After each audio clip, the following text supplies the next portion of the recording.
أشهد أن لا إله إلا الله وحده لا شريك له ونشهد أن محمدا عبده ورسوله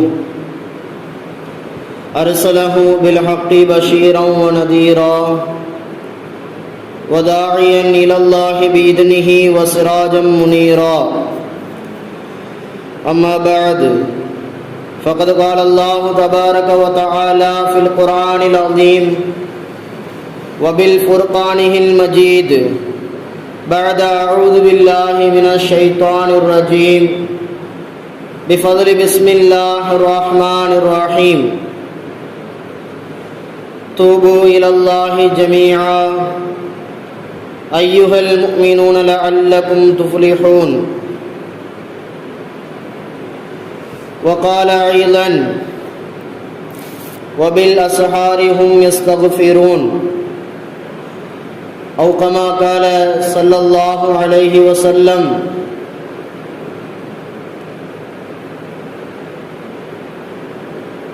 صدق الله العظيم وصدق رسوله النبي الكريم ونحن على ذلك من الشاهدين والشاكرين. وقال رسول الله صلى الله عليه وسلم إنما الأعمال بالنيات وإنما لكل امرئ ما نوى. وقال صلى الله عليه وسلم كل بني آدم خطاعون وخير خطاعين التوابون أو كما قال صلى الله عليه وسلم. எல்லா புகழும் புகழ்ச்சியும் நம்ம எல்லா முஸ்லிம்களாக முஃமினாக படைத்து மேலும் கண்மணி நாயகம் ரசூலுல்லாஹி ஸல்லல்லாஹு அலைஹி வஸல்லம் அன்னவர்களின் உம்மத்திலே ஒரு அங்கத்தினராக ஒருவராக ஆக்கினானே, அப்படிப்பட்ட அல்லாஹ்விற்கு அனைத்து புகழும் உண்டாகட்டுமாக. அல்ஹம்துலில்லாஹ் அல்ஹம்துலில்லாஹ். அவனுடைய சாந்தியும் சமாதானமும் அளவற்ற கருணையும் கிருபையும் எம்பெருமானார் முஹம்மது முஸ்தபா ரசூலை கரீம் முஜ்தபா ஸல்லல்லாஹு அலைஹி வஸல்லம் அன்னவர்களின் மீதும் அன்னவர்களின் வாழ்க்கையை அடைபெறலாமல் அப்படியே பின்பற்றி வாழ்ந்த உத்தம சத்திய சஹாபாக்கள், தாபிஈன்கள், தபா தாபிஈன்கள், வலிமார்கள், இறைநேச செல்வர்கள், சாலிஹான நல்லடியார்கள், குறிப்பாக இந்த அவையிலே வந்து அமர்ந்திருக்கின்ற நம் அனைவர்களின் மீதும் இன்னும் வர இருக்கின்ற ஊரார்கள், ஜமாத்தினர்கள் அனைவர்களின் மீதும் அல்லாஹ்வினுடைய சாந்தியும் சமாதானமும் அளவற்ற கருணையும் கிருபையும் என்றென்றும் நின்று நடவட்டுமாக. ஆமீன் ஆமீன் யா ரப்பல் ஆலமீன். அன்பிற்கினிய அல்லாஹ்வின் நல்லடியார்களே, நாமெல்லாம் அல்லாஹ்வை வணங்கி வழிபடுவதற்காக அவனுக்கு பிடித்தமான ஒரு இடத்திலே அவனுடைய இல்லத்திலே ஒன்று கூடியிருக்கின்றோம். அல்ஹம்துலில்லாஹ். இதுபோல் எல்லா நாட்களும் அவனை வணங்கி வழிபடுகின்ற நல்லடியார்களாகவும் அவன் எதையெல்லாம் செய்யும்படி நமக்கு ஏவிருக்கின்றானோ அனைத்து விதமான நற்காரியங்களை செய்கின்ற நல்லவர்களாகவும் அவன் எதையெல்லாம் விட்டும் நம்மை தவிர்ந்திருக்கும்படி ஏவிருக்கின்றானோ அனைத்து விதமான தீய காரியங்களிலிருந்தும் ஹராமான காரியங்களிலிருந்தும் தவிர்ந்தவர்களாகவும் இருக்குகின்ற பாக்கியத்தை வல்ல ரஹ்மான் உங்களுக்கும் எனக்கும் அருள் புரிவானாக. ஆமீன் ஆமீன் யா ரப்பல் ஆலமீன். அன்பிற்கினிய அல்லாஹ்வின் நல்லடியார்களே, அல்லாஹு தஆலா மனிதனை படைத்து அவனுடைய வாழ்க்கையிலே சோதனைகளையும் சில கஷ்டங்களையும் அல்லாஹு தஆலா அவ்வப்போது தந்து கொண்டிருக்கின்றான். காரணம், மனிதன் எக்காலத்திலேயும் அல்லாஹ்வை மறந்துவிடக்கூடாது என்பதற்காக அவனுடைய பாவத்திற்கு பரிகாரமாகவும் அல்லாஹு தஆலா சோதனைகளை தருவதும் அந்த சோதனைகளுக்கான வழிகளை தருவதும் அல்லாஹ்வினுடைய நீதியாக இருந்து கொண்டிருக்கின்றது. அன்பிற்கினிய அல்லாஹ்வின் நல்லடியார்களே, சமீப காலத்திலே நாம் அதிகமான இழப்புகளை எல்லாம் சந்தித்து வருகின்றோம். ஏராளமான இழப்புகளை குறித்தான செய்திகளை நாம் கேட்டு வருகின்றோம். அதே போன்று நம்முடைய சொந்த வாழ்க்கையிலே நிறைய கஷ்டங்களை நாம் அனுபவிப்பதும் அந்த சோதனைகளுக்கான தீர்வுகளை தேடி ஆராய்வதும் நம்முடைய வளமையாக மாறிக்கொண்டே இருக்குகின்றது. ஆனால் அல்லாஹ் சோதனையை எதற்காக தருகின்றான்? இந்த சோதனைகளும் நெருக்கமான காலகட்டங்களும் எதனை நமக்கு அறிவுறுத்துகின்றது என்பதை குறித்தான சிந்தனைகள் உலகளாவிய விஷயத்திலே நாம் யோசிக்கின்றோமே தவிர மார்க்கம் அதற்கான தீர்வுகளை என்ன சொல்லித் தருகின்றது என்பதை குறித்து நாம் சிந்திப்பதிலே கொஞ்சம் தவறிழைத்துக் கொண்டே இருக்குகின்றோம். அல்லாஹ் தன்னுடைய திருமறையிலே அழகாக சொல்லுவான், லஹரல் ஃபஸாத ஃபில் பர்ரி வல் பஹர் பிமா கஸபத் ஐதியன் நாஸ். பூமியை கொண்டும் வானங்களை கொண்டும் கடல்களை கொண்டும் உங்களை பிடிப்பது பிமா கஸபத் ஐதியன் நாஸ், மக்களை நீங்கள் உங்களுடைய கைகளை கொண்டு செய்து கொண்ட சம்பாதித்து கொண்ட தவறின் காரணமாகத்தான் என்பதாக அல்லாஹ் சொல்லி காட்டுவான்.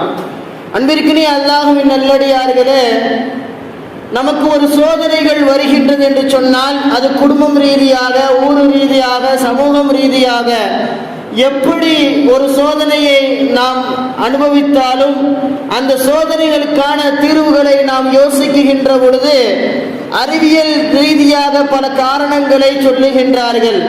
குடும்பம் ரீதியாக நாம் நிறைய காரணங்களை யோசிக்கின்றோம். ஆனால் இதுவெல்லாம் நம்மை சார்ந்ததாக இருக்குகின்றது. அறிவியல் சார்ந்த காரணங்கள் ஒரு படைக்கப்பட்ட மனிதன் சொல்லுகின்றதாக இருக்குகின்றது. நாம் நம்முடைய பிரச்சனைகளுக்கு சொல்லுகின்ற காரணங்கள் நாம் சொல்லுகின்ற காரணங்களாக இருக்குகின்றது. ஆனால் நம்மை படைத்த ரப்புல் ஆலமீன் சோதனைகள் எதற்காக என்று சொல்லுகின்ற பொழுது நாம் செய்கின்ற பாவம் தான் அதற்கான முக்கிய காரணமாக இருக்குகின்றது என்பதை அழகாக அல்லாஹ் தஆலா தெளிவுறுத்துகின்றான். அன்பிற்கினிய அல்லாஹ்வின் நல்லடியார்களே, ஒரு மனிதன் தன்னுடைய வாழ்க்கையிலே சோதனைகளை அனுபவிக்காமல் எந்த ஒரு காலகட்டத்திலும் வாழ்ந்திட முடியாது. ஒருவேளை ஒருவன் பாவமே இழைக்காதவனாக இருந்தாலும் கூட அவனுக்கும் அல்லாஹ் தஆலா சோதனைகளை கொடுப்பான். காரணம், அவனுடைய ஈமானை பரிசோதனை செய்வதற்காக. எப்படி நபிமார்களுக்கெல்லாம் சோதனையை அல்லாஹ் கொடுத்தானோ அது போன்று மனிதர்களுக்கும் அல்லாஹ் தஆலா கொடுப்பான். ஒரு பாவமே நிகழ்த்தாத மனிதனாக இருந்தாலும் அவனுக்கும் சோதனைகள் என்பது உண்டு. இது மார்க்கம் நமக்கு சொல்லித் தருகின்ற அழகான செய்தி என்பதுகளே. ஒவ்வொரு மனிதனுக்கும் ஏதாவது ஒரு காலகட்டத்திலே அல்லாஹ் தஆலா சோதனைகளை தந்து கொண்டே தான் இருப்பான். ஆனால் அந்த சோதனைகளை கையாளுபவர்கள் எந்த ரீதியிலே அவர்கள் கையாள வேண்டும் என்பதிலே நாம் கொஞ்சம் சிந்தித்து பார்க்க வேண்டும். முதலாவது, நம்முடைய சோதனைகளுக்காக, நமக்கு வருகின்ற பிரச்சனைகளுக்காக, அதற்காக நாம் ஓடித்திருக்கின்ற காரணங்கள் உலகளாவிய விஷயங்களுக்காக நாம் ஓடிக்கொண்டே இருக்குகின்றோம். ஒரு பிரச்சனையை சரி செய்வதற்காக, ஏதாவது ஒரு தீர்வுகளை காணுவதற்காக நாம் ஓடிக்கொண்டே இருக்குகின்றோம். ஆனால் அந்த ஓட்டங்களை கொஞ்சம் மார்க்கம் என்ன சொல்லி தருகின்றது, இந்த மார்க்கம் சொல்லி தருகின்ற ரீதியிலே நாம் கையாளுவோமே ஆனால் அடுத்த ஒரு வருகின்ற சோதனையை நாம் தடுத்துவிட முடியும் என்பர்களே. அதனால்தான் அருமை நாயகம் ஸல்லல்லாஹு அலைஹி வஸல்லம் அவர்கள் அல்லாஹ் தஆலா திருமறையிலே சொல்லுவதை போன்று உங்களுடைய சோதனைகள் வருவதற்கான காரணம் உங்களுடைய பாவங்கள் என்பதாக அல்லாஹ் தஆலா சொல்லி காட்டுகின்றான். நாம் நம்முடைய பாவத்தை குறைப்போமேயானால் நம்முடைய சோதனைகள் குறைந்து கொண்டே இருக்கும். நாம் எப்பொழுது நம்முடைய பாவத்திலே ஒரு கட்டுக்கோப்பை கொண்டு வருகின்றோமோ, நம்முடைய பாவ மன்னிப்பிற்காக நாம் அல்லாஹ்விடத்தில் இறைஞ்சுகின்றோமோ, நாம் எப்பொழுது இஸ்திக்ஃபாரை செய்ய ஆரம்பிக்கின்றோமோ அப்பொழுது நம்முடைய வாழ்க்கையிலே சோதனைகள் என்பது நம்முடைய வாழ்க்கையை விட்டு அகன்று கொண்டே இருக்கும். நம்முடைய வாழ்க்கையை விட்டு சோதனைகள் நீங்கிக் கொண்டே இருக்கும். அதை நாம் விட்டுவிட்டு பாவத்தின் பால் நாம் இருந்து கொண்டு அதற்கான சோதனைகளுக்கான தீர்வுகளை நாம் எப்படி கையாண்டாலும் அடுத்து ஒரு சோதனைகளை நாம் அனுபவிப்போமே தவிர சோதனை இல்லாத மனிதனாக யாரும் வாழ்ந்துவிட முடியாது. நண்பர்கள், இன்றைக்கு அல்லாஹ்வின் நல்லடியார்களே, அல்லாஹ் தன்னுடைய திருமறையிலே பாவ மன்னிப்பை குறித்து நிறைய இடங்களிலே அழகாக பேசுவான். நாம் நம்முடைய பாவத்திற்கான மன்னிப்பை ரப்பிடத்திலே முதலாவது முன்வைக்க வேண்டும். அதுதான் ஒரு மனிதனுக்கு ஆக சிறந்ததாக இருக்குகின்றது. அருமை நாயகம் ஸல்லல்லாஹு அலைஹி வஸல்லம் அவர்கள் மனிதர்களில் சிறந்த மனிதர் யார் என்பதை குறித்து சொல்லுகின்ற பொழுது அழகாக சொல்லுவார்கள், குல்லு பனி ஆதம ஹத்தாஊன் வ கைரு ஹத்தாஈன அத்தவ்வாபூன. ஆதமுடைய மனிதர்கள் ஒவ்வொருவர்களும் பாவம் செய்பவர்களாக இருக்குகின்றார்கள். அந்த மனிதர்களிலே, பாவம் செய்கின்ற மனிதர்களிலே யார் சிறந்தவர் என்று அருமை நாயகம் சொல்லுகின்ற பொழுது யார் தங்களுடைய பாவத்திற்காக வேண்டி ரப்பிடத்திலே கையேந்துகின்றாரோ, இறைஞ்சுகின்றாரோ, பாவ மன்னிப்பை கேட்கின்றாரோ அவர்தான் மனிதர்களிலே சிறந்த மனிதர் என்பதாக அருமை நாயகம் ஸல்லல்லாஹு அலைஹி வஸல்லம் அவர்கள் அழகாக சொல்லுவார்கள். இவருக்கு அல்லாஹ்வின் நல்லடியார்களே, நம்முடைய வாழ்க்கையிலே நாம் அதிகமான பாவங்களை சேகரித்துக் கொண்டே இருக்கின்றோம். தெரிந்தும் செய்கின்றோம், தெரியாமலும் செய்கின்றோம். தெரியாமல் பல பாவங்கள் நிகழ்கின்றது, தெரிந்து சில சிறு பாவங்களை கூட செய்வது உண்டு. இன்றைய காலகட்டத்திலே பாவம் செய்பவர்கள், சிறு பாவம் செய்பவர்கள் கூட அந்த பாவங்களை ஒரு பாவமாக கருதுவதில்லை. நாம் செய்தது ஒரு பாவம் என்பதாக அந்த உணர்ச்சி, அந்த உணர்வு என்பது கூட இன்றைய மனிதர்களுக்கு, அதிகமானவர்களுக்கு இல்லாது போய்விட்டது. அதனால்தான் சோதனைகள், பேராபத்துகள் நம்மை வந்து கொண்டே இருக்கின்றது.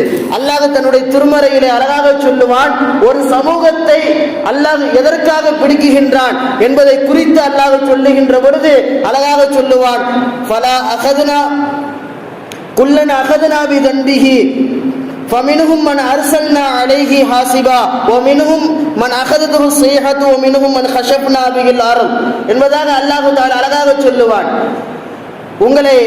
உங்களுடைய பாவத்தின் காரணமாக நாம் உங்களை பிடிப்போம் என்பதாக அல்லாஹ் சொல்லிவிட்டு எப்படியெல்லாம் பிடிப்போம் என்று அல்லாஹ் சொல்லுகின்ற பொழுது புயல்களை அனுப்புவதன் மூலமாக, மலைகளை அனுப்புவதன் மூலமாக, வெள்ளங்களை அனுப்புவதன் மூலமாக, பேரிடர்களை ஏற்படுத்துவதன் மூலமாக, பூமியை விழுங்க செய்வதன் மூலமாக உங்களை நாம் பிடிப்போம் என்பதாக அல்லாஹ் தஆலா மனிதனை அவனுடைய பாவத்திற்கு அவனை எப்படியெல்லாம் நாம் தண்டிப்போம், அவனுக்கு எப்படியெல்லாம் அவனுடைய பாவத்தின் காரணமாக அவனை நாம் பிடிக்குகின்றோம் என்பதை அல்லாஹ் தெளிவுபடுத்துவான்.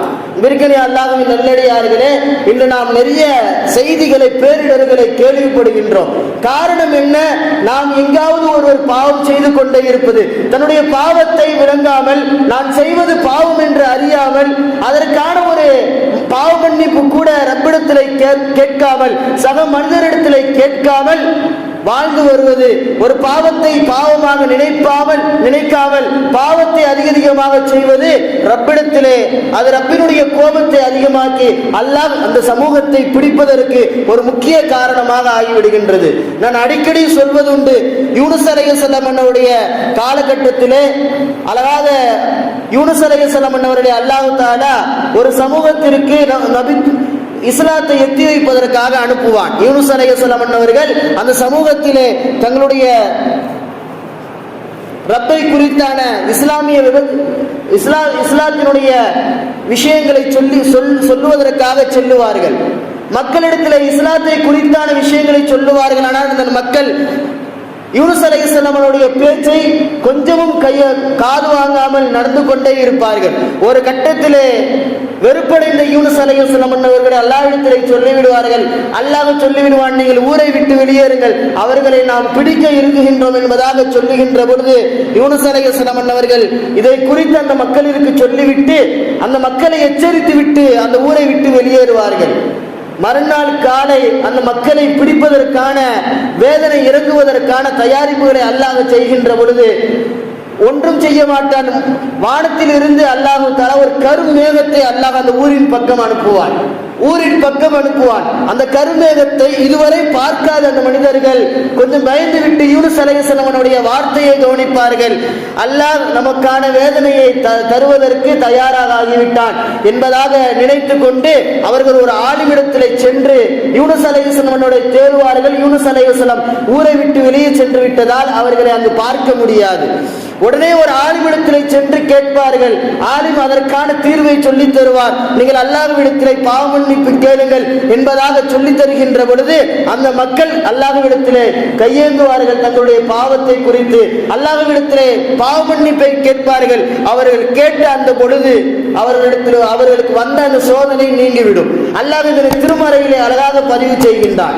அன்பிற்கினிய அல்லாஹ்வின் நல்லடியார்களே, நாம் பாவத்தை நினைத்து நாம் ஒரு காலம் உருகாத பொழுது, அல்லாஹ்விடத்திலே கையேந்தாத பொழுது, நம்மை சுற்றி ஏதாவது ஒரு பிரச்சனைகள், நம்மை சுற்றி ஏதாவது ஒரு சோதனைகளை அல்லாஹ் அந்த பாவத்திற்கு தண்டனையாக நமக்கு அல்லாஹ் தஆலா தந்து கொண்டே இருப்பான். அன்பிற்கினிய அல்லாஹ்வின் நல்லடியார்களே, அருமை நாயகம் ஸல்லல்லாஹு அலைஹி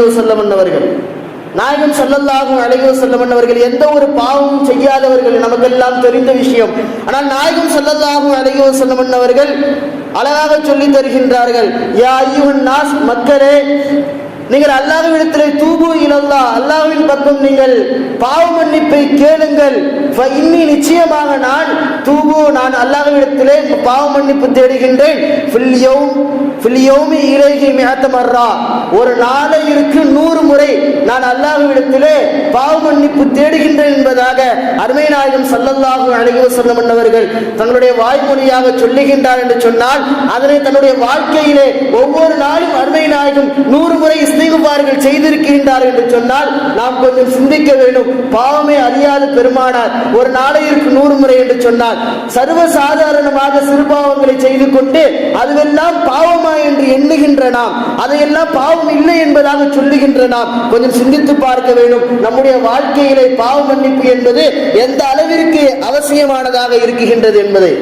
அன்பிற்கினிய அல்லாஹ்வின் நல்லடியார்களே, இன்றைய காலகட்டத்தில் நிறைய மனிதர்களை பார்க்கின்றோம். சிறு சிறு பாவங்கள் தான் செய்கின்றார்கள். உதாரணத்திற்கு மொபைலில் ஏதாவது ஒரு படமோ அல்லது ஏதாவது ஒன்று பார்த்து கொண்டிருக்கின்றார்கள். கேட்டால் டைம் பாஸ் பார்க்குகின்றோம் என்பதாக சொல்லுகின்ற அந்த வார்த்தைகள் கொஞ்சம் சிந்திக்க வேண்டும். அது பாவமா, அல்லாஹ்விற்கு உகந்த காரியமா, அல்லாஹ்விற்கு பிடித்த காரியமா, பிடிக்காத காரியமா என்பதை கொஞ்சம் சிந்தித்து பார்க்க வேண்டும். இன்று வீட்டிலே இருக்கின்ற பெண்கள் சீரியலை அதிகமாக விரும்பி பார்க்கின்றார்கள்.